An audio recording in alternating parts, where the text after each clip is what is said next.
علامہ انور شاہ کشمیری رحمۃ اللہ علیہ نے ایمان کی تعریف بیان کی ہے کہ ہمارے یہاں پر لوگ کیا سمجھتے ہیں کہ ایمان زبان سے کلمہ پڑھ دو مومن بن گئے، ختم ہو گئی بات۔ کہا کہ یہ تو مرجیہ کا عقیدہ ہے کہ صرف زبان سے پڑھ دو اس کے بعد کچھ نہیں، لیکن ایسا نہیں ہے۔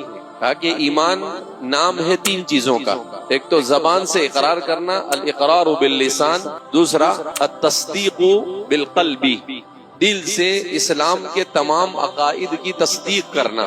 اور یہ کب ہوگا؟ جب عقیدے کو جانے گا۔ ابھی ایک عرب کے بہت بڑے عالم تھے شیخ حسان کر ابھی کچھ 2-4 مہینے پہلے ان کا انتقال ہوا۔ وہ فرما رہے تھے لماذا يتأخر النصر، اللہ کی مدد ہم سے دور کیوں ہو رہی ہے؟ تو انہوں نے بھی اپنے اس مقالے کے اندر میں لکھا ہے کہ اللہ کی مدد اس لیے دور ہو رہی ہے کہ امت یہ اپنے عقیدے کو ہی نہیں جانتی، نہ امت کو اپنے عقیدے کا علم ہے، نہ امت کو اپنے اعمال کا علم ہے، اور گناہوں کے اندر میں زندگی گزار رہی ہے۔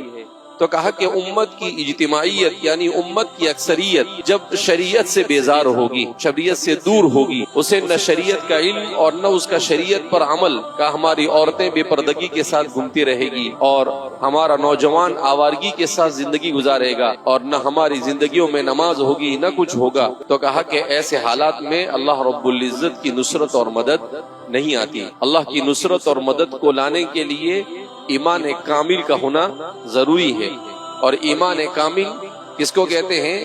الاقرار باللسان والتصدیق بالقلب والعمل بالجوارح، انسان اپنے جوارح یعنی اپنے بدن سے اس پر عمل بھی کرے کہ اللہ نے جن چیزوں کا حکم دیا ہے ان چیزوں کو بجا لائے، جن چیزوں سے اللہ نے رکنے کے لیے کہا ہے ان چیزوں سے باز آ جائے، اور اپنے آپ کو مکمل شریعت پر لائے، تب جا کر اللہ رب العزت ان تمام فتنوں سے ہمیں محفوظ رکھ سکتے ہیں۔